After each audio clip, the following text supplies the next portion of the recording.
बंधु, जब भी आप घर से बाहर निकलें तो इस एक दिव्य और पवित्र शब्द को बोलकर ही बाहर निकलें। यकीन मानिए कि आप जो भी कुछ चाहेंगे वह आपकी ओर खिंचा चला आएगा और आपका शत्रु भी आपसे नजरें नहीं मिला पाएगा, आपके सामने खड़ा तक नहीं रह पाएगा। यह एक पवित्र शब्द असल में एक बहुत ही मजबूत सुरक्षा कवच है जिसे अब तक आपसे छुपाया गया है। यह यूं कहें कि इसे जानबूझकर छुपाया जाता है, खुलेआम किसी को नहीं बताया जाता है।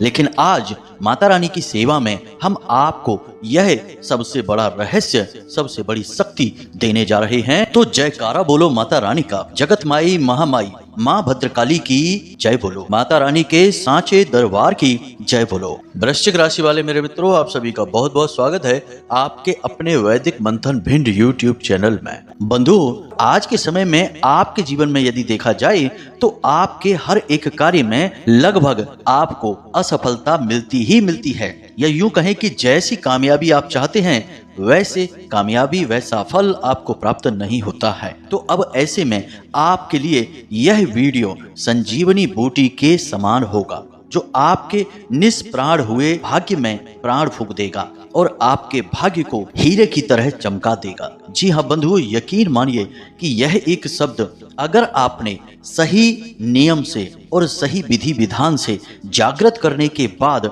प्रयोग करना सीख लिया तो हम आपको गारंटी देते हैं कि आप हमें खुद कमेंट करके लाख लाख धन्यवाद देंगे, क्योंकि यह शब्द कोई सामान्य शब्द नहीं है।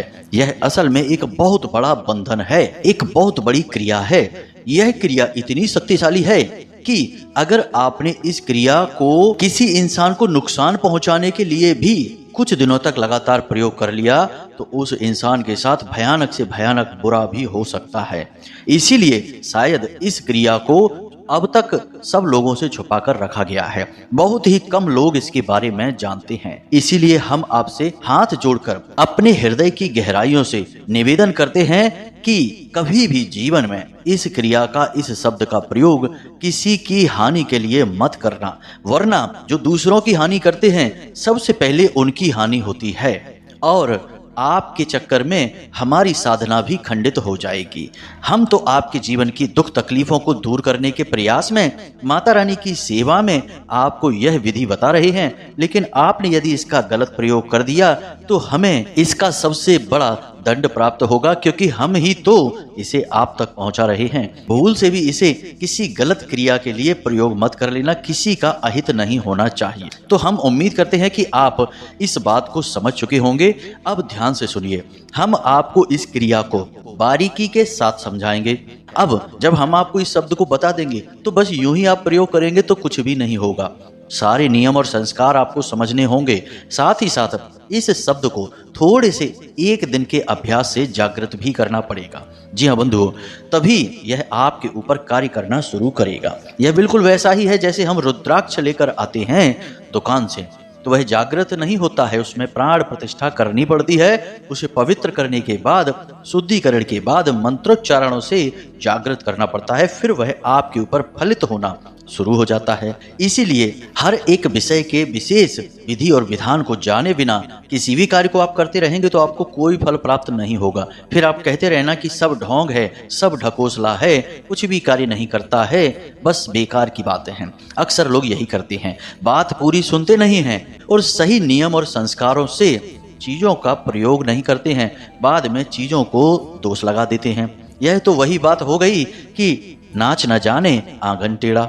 लेकिन बंधु, हम चाहते हैं कि आप आज इस वीडियो को पूरा देखें। फिर भी यदि कुछ समझ ना आए तो आप कमेंट करके प्रश्न पूछें, हम आपके प्रश्नों के जवाब भी देंगे। और जैसा हम आपको बता रहे हैं ठीक वैसे ही इस शब्द का आपको प्रयोग करना है। फिर आप देखें कैसे चमत्कार होंगे। आपकी किस्मत, आपका भाग्य आपकी आंखों के सामने देखते देखते ही कुछ ही दिनों में बदल जाएगा। बड़ी से बड़ी इच्छा आपकी पूरी होनी शुरू हो जाएगी। अब हम यह नहीं कह रहे कि आप रातों रात करोड़पति लखपति बन जाएंगे, यह नहीं होता। सब कुछ आपकी कर्म, आपकी मेहनत, आपके प्रयासों से ही आएगा। लेकिन एक बात की गारंटी है कि आपके द्वारा बनाई गई सात्विक सही योजनाएं पूरी तरह से कामयाब होंगी। आपके द्वारा किए गए कर्म का आपको बढ़ चढ़कर फल प्राप्त होगा। अगर आपने 1000 रुपए की मेहनत की है तो आपको 10,000 का फायदा होगा, इस बात की हम गारंटी देते हैं। तो उम्मीद है कि आप हमारी बातों को समझ चुके हैं। अब आप इस वीडियो को अंत तक अवश्य देखेंगे, तभी हमारी मेहनत सफल होगी। तो चलिए मित्रों, आज के इस महत्वपूर्ण ज्ञानवर्धक और जीवन को चमत्कारी ढंग से बदल देने वाले कार्यक्रम की शुरुआत करते हैं। लेकिन इससे पहले आप माता रानी को आभार अवश्य व्यक्त करें। तो चलिए मित्रों, कमेंट बॉक्स में लिखिए पूरे भक्ति भाव के साथ, जय मां भद्रकाली कृपा करो। माता रानी आपके ऊपर 100% कृपा करेंगी यदि आपका भाव गहरा है तो। एक बार नहीं 3 बार लिखना। साथ ही साथ माता रानी के इस तुच्छ दास का आपसे एक छोटा सा निवेदन और है कि यदि आप इस चैनल पर पहली बार आए हैं तो आप इस चैनल को सब्सक्राइब करके बगल में जो घंटी का निशान है उसे भी दबा ही दें। हम प्रतिदिन आपके लिए जीवन को बदल देने वाले चमत्कारी ज्ञानवर्धक कार्यक्रम लेकर आते हैं और आपके जीवन में माता रानी की विशेष कृपा और आशीर्वाद पहुंचाने की पूरी कोशिश करते हैं।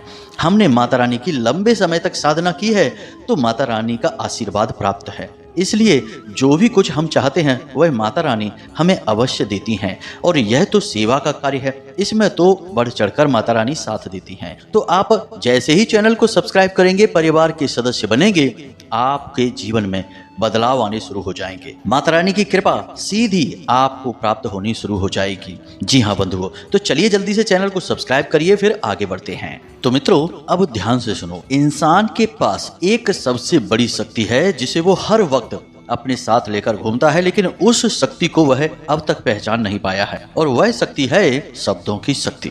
आपने अक्सर देखा होगा कि लोग शब्दों से ही किसी से दुश्मनी मोल ले सकते हैं और दुश्मन के भी दिल को जीत सकते हैं। अगर कोई इंसान बहुत दुखी है और दूसरा इंसान उसके पास जाकर उसकी हिम्मत बढ़ाने की कोशिश करता है और ऐसे शब्दों का प्रयोग करता है जिससे कि मनोबल ऊंचा होता है, तो उस इंसान का दुख, उसकी तकलीफ कुछ हद तक कम होने लगती है, उसे अच्छा महसूस होने लगता है।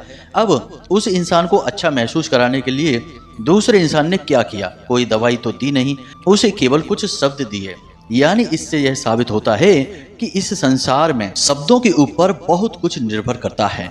बड़े से बड़ा झगड़ा, यहाँ तक कि रामायण और महाभारत तक के महायुद्ध भी शब्दों की ही देन थे। कहीं ना कहीं शब्दों का इतना अधिक प्रभाव इंसान के जीवन में होता है कि शब्दों की वजह से भी बहुत सारे फसाद खड़े हो जाते हैं, और शब्दों की शक्ति से ही बड़े से बड़े फसाद को भी शांत किया जा सकता है। तो कहने का मतलब यह है कि शब्द कोई हल्की चीज नहीं है, इसे आप बिल्कुल भी हल्के में मत लेना। अब आप विचार करके देखिए कि पुराने जमाने की जो कथाएं हैं उनमें आपने अक्सर सुना होगा कि कोई इंसान तपस्या करता है, भगवान प्रसन्न होते हैं और भगवान प्रसन्न होने के बाद कहते हैं वर मांगो, और वह इंसान वर मांगता है तो भगवान बदले में क्या कहते हैं? तथास्तु, जो चाहते हो जाएगा। अब तथास्तु क्या है? असल में यह भी एक शब्द ही तो है। जब भी कोई ऋषि मुनि किसी को श्राप देते हैं तो वह भी शब्द होता है, जब किसी को आशीर्वाद देते हैं तो वह भी शब्द होता है, और सब कुछ सच होने लगता है। इसका कारण यह है कि शब्द जो महान लोग बोलते हैं वे जागृत होते हैं, और जब शब्द जागृत हो जाते हैं तो वे जरूर अपनी ऊर्जा का प्रभाव इंसान के जीवन पर छोड़ते ही हैं, मानव जीवन को प्रभावित करते ही हैं। तो अब ऐसे में सवाल यह उठता है कि क्या कुछ ऐसे शब्द भी हैं जो इंसान के जीवन में सकारात्मक ऊर्जाओं को इस हद तक बढ़ा दें कि वह जो कुछ भी चाहे वह उसे हासिल होने लगे, और उस इंसान के आसपास ऊर्जा का ऐसा घना और सकारात्मक वातावरण बना दें कि यदि कोई उसके ऊपर किसी प्रकार की तांत्रिक क्रिया भी करे, कोई नकारात्मक ऊर्जा जैसे नजर, टोना, टोटका उसकी तरफ आए तो वह वापस लौट जाए। तो इसका जवाब है हाँ, अवश्य है, बस इन शब्दों को जागृत करना पड़ेगा।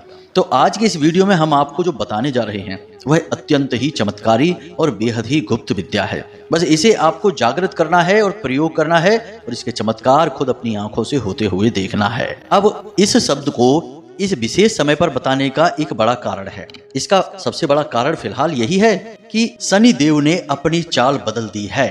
अब शनि देव बकरी से मार्गी हो चुके हैं, और शनि देव के मार्गी होने का मतलब है कि जीवन में दुख, कष्ट, परेशानी और तकलीफों से मुक्ति प्राप्त हो जाना। तो अब ध्यान से सुनिए, यह एक बीज मंत्र है और यह तीनों शक्तियों को यानी ब्रह्मा, विष्णु और महेश को समर्पित है, यानी कि सृजन, पालन और विनाश की शक्ति को दिखाता है। साथ ही साथ यह शक्ति का शुद्ध स्वरूप है, यानी कि देवी के 10 महाविद्याएं इसी मंत्र में समाहित हैं। अब यह बीज मंत्र है, इसलिए देखने में यह छोटा लग सकता है, लेकिन इस शब्द की महिमा बहुत बड़ी है। असल में बीज मंत्र को बीज मंत्र कहा ही इसलिए जाता है क्योंकि उसके अंदर अपार असीमित शक्ति समाहित होती है। जैसे कि आप देखें कि कोई बड़ा विशाल वृक्ष है, लेकिन उस वृक्ष का बीज बिल्कुल जरा सा होता है, लेकिन कभी आप उस बीज को देखें तो आपके मन में यह ख्याल भी नहीं आएगा कि इस एक छोटे से मामूली से बीज से इतना विशाल वृक्ष भी कभी बन सकता है। लेकिन मंत्र जो बीज मंत्र होते हैं उनमें तो अनंत अपार संभावनाएं और शक्तियां समाहित होती हैं। तो यह एक बीज मंत्र है, इसे आप ध्यान से सुने और इसका आपको प्रयोग कैसे करना है, नियम संस्कार क्या है, इसे जागृत कैसे करना है, सारी बातें विस्तार से समझेंगे। मूल रूप से यह शक्ति का मंत्र है और अत्यंत शक्तिशाली है और जीवन के सारे मनोरथ पूरे करवाने वाला है। तो मंत्र का उच्चारण आपको कुछ इस प्रकार करना है, ओम त्रीम नमः। फिर से सुने, मोबाइल की स्क्रीन पर भी मंत्र आपको दिखाई देगा, ओम त्रीम नमः।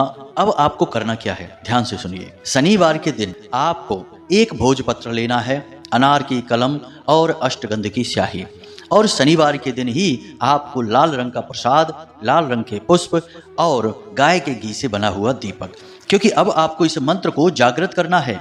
यह मंत्र हमने आपको दे अवश्य दिया है, लेकिन यह आपके ऊपर अभी कार्य नहीं करेगा, इसे जागृत करना अत्यंत आवश्यक है। अब आपको इस मंत्र को जागृत करने के लिए इस मंत्र की कम से कम 11 से 21 मालाएं जाप करनी होंगी, एक ही स्थान पर एक बार में बैठकर। जी हाँ मित्रों, मेहनत लग सकती है, 2-3 घंटे का समय लग सकता है। मंत्र की शुद्धता बनाए रखें, अशुद्ध उच्चारण ना करें, धीमे धीमे उच्चारण करें। अब इसे जल्द से जल्द सिद्ध करने के लिए स्फटिक की माला का प्रयोग करें। रुद्राक्ष की माला का भी आप प्रयोग कर सकते हैं, उससे भी मंत्र सिद्ध हो जाता है। स्फटिक की माला पूजा पाठ की दुकान पर आसानी से मिल जाती है, सस्ती ही आती है, महंगी नहीं आती है। अब आपको क्या करना है कि रात्रि को 9 बजे से 11 बजे के बीच शनिवार के दिन आपको आसन बिछाना है, लाल रंग के कपड़े ही पहनने हैं। आसन पर आपको लाल रंग का कपड़ा बिछाना है और उसके ऊपर माता काली, माँ बगलामुखी, माँ भद्रकाली यानी माता के जिस भी स्वरूप की तस्वीर या फोटो आपके पूजा घर में है उन्हें विराजमान करें। यदि नहीं है तो भोले बाबा और माता पार्वती यानी शिव परिवार की यदि तस्वीर या फोटो है तो उसे विराजमान कर दें, एक ही बात है। अब आपको माता के सामने गाय के घी का दीपक जलाना है और उसके बाद दीपक में लौंग का एक जोड़ा डाल देना है। उसके बाद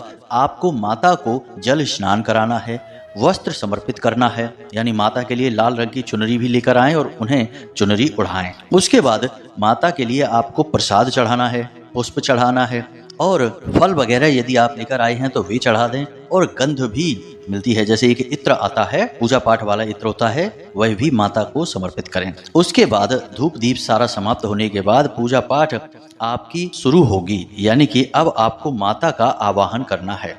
मन ही मन माता से निवेदन करें और कहें कि हे माँ, आप हमारे घर में प्रवेश करें, हमारे जीवन में प्रवेश करें। हम आपके माध्यम से जीवन को सार्थक बनाना चाहते हैं, आपकी कृपा चाहते हैं। और आज इस समय हम आपके सामने एक विशेष साधना करने जा रहे हैं। इस साधना में हमें आपके सहयोग की बहुत अधिक आवश्यकता है। इसके बाद आपको माता रानी का आवाहन पूर्ण करने के बाद संकल्प लेना होगा।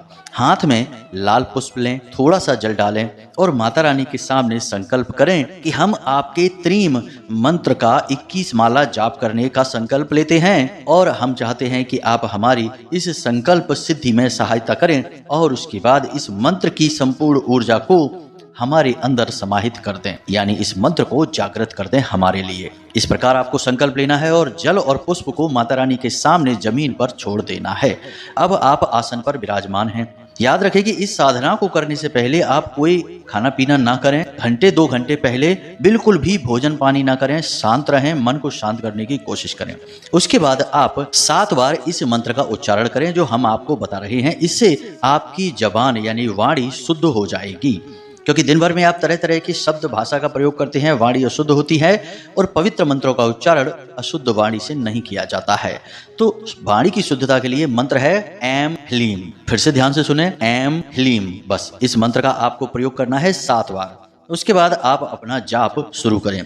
जाप करते समय ध्यान रखें कि आपका दीपक बुझने ना पाए और उस दीपक की लौ धीमी ना होने पाए, यानी उसमें घी बराबर आप डालते रहें, क्योंकि समय लग सकता है आपको जाप करने में। अब आप पूरे भाव के साथ एक ही आसन में बैठकर एक बार में 21 माला जाप करेंगे। मंत्र हमने आपको बता ही दिया है, फिर से बता देते हैं, ओम त्रीम नमः। बस इसी प्रकार से आपको उच्चारण करते रहना है, करते रहना है, करते रहना है। कोई भी डिस्टरबेंस नहीं होना चाहिए। घर में सबसे बोल देना कि आप पूजा पाठ कर रहे हैं, आज विशेष आयोजन है, इस वजह से कोई भी डिस्टर्ब ना करे। जब आपका जाप समाप्त हो जाए तो उसके बाद गाय के गोबर का उपला लेना है और छोटी सी अग्यारी बनानी है और हवन करना है। हवन आप 1 माला का कर सकते हैं। वैसे तो दशांश हवन का नियम होता है। आपने 21 माला में जितने भी मंत्र बोले हैं उनका 10वां हिस्सा, जितनी भी संख्या होगी उसका आपको हवन करना है। लेकिन आप इतना नहीं करना चाहते हैं तो कोई बात नहीं है, 1 माला इसी मंत्र का आपको हवन कर देना है। उतने से आपकी यह पूरी प्रक्रिया अच्छी तरह से समाप्त हो जाएगी। अब इनमें से एक भी क्रिया इधर उधर मत करना, कोई भी चीज मिस मत करना। हमने सारी चीजें आपको डिटेल में बता दी हैं। अब आप अपनी इस क्रिया को समाप्त करने के बाद जमीन पर ही सोएंगे, बिस्तर पर नहीं जा सकते सोने के लिए। उसके बाद आप जब सोने जाएंगे तो अपनी छाती पर दोनों हाथ रखेंगे, सीधे लेटेंगे और इसी मंत्र को 21 बार उच्चारण करेंगे और माता रानी से यह निवेदन करेंगे कि माता रानी, यदि आप हमसे प्रसन्न हैं, आपको हमारी साधना में पूर्णता दिखाई दी है, तो आप आज हमें सपने के माध्यम से किसी न किसी प्रकार से अनुभूति अवश्य कराएं। तो आपको निश्चित तौर पर माता रानी सपने में या तो दर्शन देंगी या मंदिर के दर्शन होंगे। कुछ न कुछ ऐसा अवश्य आपको सपना दिखेगा जिससे आपको यह कन्फर्म हो जाएगा कि यह मंत्र जागृत हो चुका है, माता की कृपा आपके पास आ चुकी है। यह बहुत ही सरल प्रक्रिया है। याद रखना कि मंत्रों को सिद्ध करने में लाखों मंत्रों का उच्चारण करना पड़ता है। मंत्र जितना बड़ा होगा उतना ही कम उच्चारण और जितना छोटा होगा उतना ही अधिक उच्चारण करना पड़ेगा। लेकिन यह एक मंत्र ऐसा है जो बहुत ही जल्दी छोटी सी प्रक्रिया से सिद्ध हो जाता है, क्योंकि यह जगत माई, महामाई, माँ भद्रकाली और माता शक्ति को समर्पित है। तो आप समझिए, इस क्रिया को आप पूर्ण हुआ कि नहीं हुआ सपने के माध्यम से जान सकते हैं। अब ऐसा भी नहीं है कि उसी दिन माता रानी आपको सपना दे देंगी। हो सकता है कि अगले दिन आपको किसी प्रकार सपने में बताएं या उसके अगले दिन। 3 दिनों के अंदर अंदर माता रानी आपको सपने में जरूर आभास कराएंगी ही कराएंगी। तो अब 3 दिनों तक आपको, जैसे पहले दिन अगर कोई आपको माता रानी का आभास नहीं हुआ तो अगले दिन होगा या उसके अगले दिन होगा। माता रानी का चाहे आभास हो या ना हो, 3 दिनों तक आपको कुछ विशेष नियम संयमों का पालन करना होगा। सबसे पहला नियम कि आपको कोई भी गलत भोजन ग्रहण नहीं करना है, तेज मसालेदार भोजन ग्रहण नहीं करना है, तामसिक भोजन नहीं लेना है, मांस मदिरा आदि का सेवन तो भूलकर भी मत करना। दूसरा कि आप तंबाकू, गुटखा, बीड़ी, सिगरेट यदि लेते हैं तो यह भी नहीं लेंगे। चाय, कॉफी यदि आप लेते हैं तो यह भी नहीं लेंगे। इसी के साथ साथ आप झूठ भी नहीं बोलेंगे, चाहे आपका कितना ही बड़ा नुकसान हो जाए। आपको पता है कि इस इंसान से मिलने के बाद मुझे झूठ बोलना पड़ेगा, तो आप 3 दिन तक उस इंसान से ना मिलें, लेकिन आप झूठ ना बोलें। जरूरत पड़े तो 3 दिन की आप छुट्टी ले लें और घर पर ही रहें और माता रानी को मन में सुमिरन करते रहें। मित्रों, यह थोड़ा सा कठिन हो सकता है लेकिन असंभव नहीं है। आप थोड़ी सी मेहनत करेंगे, आपको मिलेगा अनंत अपार प्रेम माता रानी का। इसी के साथ साथ कुछ जरूरी बातें कि आप 3 दिनों तक अपवित्र नहीं होंगे, यानी कि किसी ऐसी जगह नहीं जाएंगे जहां अपवित्रता होती है, जैसे जुआ, शराब आदि कहीं हो रहा है, उस स्थान पर नहीं जाएंगे। किसी की बुराई नहीं करेंगे, किसी के लिए नकारात्मक बातें अपने मुख से नहीं निकालेंगे। इसी के साथ साथ यदि किसी की यहाँ कोई मृत्यु हुई है, कोई शव यात्रा है, तो आपको नहीं जाना है। शमशान घाट पर भी नहीं जाना है। इसी के साथ साथ यदि कोई स्त्री आपके परिवार में ही रजस्वला है तो उस समय काल में उस स्त्री को आप स्पर्श नहीं करेंगे। इसी के साथ साथ अपने स्नान ध्यान का पूरा ध्यान रखेंगे, कम से कम भोजन ग्रहण करेंगे और माता रानी के ख्याल ही मन में लाते रहेंगे, उनके बारे में ही विचार करते रहेंगे। उनका स्वरूप कैसा है, उनका नाम कैसा है, उनका मंत्र कैसा है। सबसे बेहतर यह होगा कि आप इस मंत्र को मन ही मन उच्चारण करते रहें जब भी आपको समय मिले। उसके बाद सबसे बड़ा नियम कि आपको 3 दिनों तक पूर्ण ब्रह्मचर्य का पालन करना होगा। फोन में, मोबाइल में भी गलत चित्रण को आपको नहीं देखना है, उल्टी सीधी चीजें दिमाग में नहीं लानी है। और आखिरी नियम यह है कि आपको 3 दिनों तक जमीन पर ही सोना होगा। कोशिश करें कि आप जिस स्थान पर पूजा पाठ की है वहीं पर सोएं, नहीं तो जहां पर भी अपने घर में सो सकते हैं जमीन पर ही सोएं। और हर रात सोने से पहले छाती पर दोनों हाथ रखकर 21 बार इस मंत्र का उच्चारण करके माता रानी से यह निवेदन करना है कि माता रानी, आज रात आप सपने में हमें अवश्य दर्शन दें और आभास कराएं कि हमारी साधना सिद्ध हुई है। 3 दिनों के अंदर अंदर आपको 100% गारंटी के साथ आभास होगा, हम लिख कर दे सकते हैं, यदि आपने सारे नियम और विधि विधान को माना है तो। अब कुछ लोग कहेंगे कि हम इतने सारे नियम नहीं मान सकते हैं, यह तो बहुत कठिन है। तो आपके लिए जीवन में फिर कुछ भी नहीं है, आप बस कष्ट भोगिए और कष्ट भोगते भोगते ही इस संसार को त्याग कर चले जाइए। जब आप इतनी छोटी साधना नहीं कर सकते हैं तो आप कुछ भी नहीं कर सकते हैं, आपका भगवान ही मालिक है, हम आपके लिए कुछ नहीं कर सकते। हम केवल उन लोगों से बात कर रहे हैं जो सचमुच में जीवन को बदलना चाहते हैं, भगवान की, माता रानी की कृपा चाहते हैं और धार्मिक और मेहनती लोग हैं। बस उन लोगों से हम बात कर रहे हैं। जिन लोगों को मनोरंजन चाहिए, जीवन में बस मजे ही चाहिए और बिना मेहनत किए सब कुछ चाहिए, उन लोगों से हम बात नहीं कर रहे हैं। वे कहीं जाएं और जुआ खेलें और सट्टेबाजी करें, शायद वहां उनकी किस्मत जाग जाए और उनके जीवन में धन दौलत आ जाए, हमें उनसे मतलब नहीं है। तो उम्मीद है बंधुओं कि आप हमारी भावनाओं को समझ रहे हैं। अब जब माता रानी आपको आभास दे दें सपने के माध्यम से, तो आप समझ जाएं कि आपका मंत्र, आपकी साधना सिद्ध है। अब आप जब भी घर से बाहर निकलें या किसी भी शुभ कार्य को करें, कहीं भी करें, घर में करें, बाहर करें, कहीं भी करें, तो आप मन ही मन इस मंत्र को 3, 4, 5 बार, जितनी बार कर सकते हैं उच्चारण करें। मानसिक जाप करें, मौखिक ना करें, क्योंकि मौखिक जाप में अशुद्ध हो जाता है मंत्र, क्योंकि आप अशुद्ध अवस्था में बैठे हैं और आपने मौखिक उच्चारण कर दिया तो मंत्र की शुद्धता कम हो जाती है, मंत्र का अपमान होता है। तो आपको मानसिक जाप करना है, आपको फल तब भी मिलेगा, आपके हर कार्य में सिद्धि होगी। कोई दुश्मन आपके सामने खड़ा ही नहीं रह सकता है, और कोई कितनी ही बड़ी तांत्रिक क्रिया कर दे, मारण क्रिया ही क्यों ना कर दे आपके ऊपर, वह वापस लौट जाएगी और उसी का विनाश कर देगी, आपका बाल भी बांका नहीं होगा। तो उम्मीद है कि जो बातें हमने आपको बताई हैं वे आपको अच्छी तरह से समझ में आ गई हैं। अब आप इन बातों का प्रयोग करें, अपने जीवन को बदल डालें। मेहनत करने वालों के जीवन में ही बदलाव आते हैं, याद रखना। हाथ पर हाथ रखे बैठे लोगों का साथ भगवान भी नहीं देते हैं, क्योंकि भगवान भी उसका साथ देते हैं जो खुद अपना साथ देता है, खुद को धक्का देकर आगे ले जाता है, उसी का हाथ भगवान पकड़ते हैं। उम्मीद है सारी बातें आपको समझ में आ गई हैं। इसी के साथ साथ आज के इस वीडियो को विराम देते हैं। हमेशा हंसते रहिए, मुस्कुराते रहिए, सकारात्मक रहिए, माता रानी के लिए मन में भाव रखिए और दिन में एक बार मंदिर अवश्य जाइए ही जाइए, क्योंकि आपका उद्धार वहीं से होना है। मिलते हैं अगले ज्ञानवर्धक वीडियो में, तब तक के लिए धन्यवाद। प्रेम से बोलिए जय माई की, जय मां भद्रकाली। माता रानी आपका कल्याण करेंगी। धन्यवाद।